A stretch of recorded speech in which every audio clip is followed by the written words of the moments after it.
विनम्रता म्हणजे शरणागती नव्हे, तर ते संबंध अबाधित ठेवण्याकरता वापरलेले प्रभावी शस्त्र.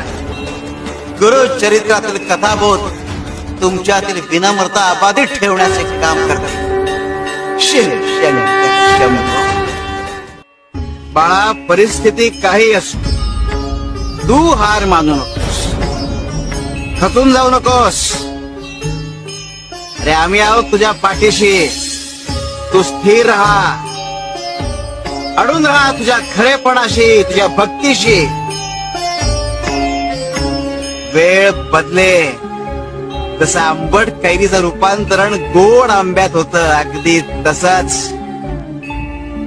तुझी ही स्वतःच्या आधी दुसऱ्याचा विचार करणं हा तुझा स्वभावच आहे. तुझ्या बापाचे गुण उतरलेत तुझ्यात.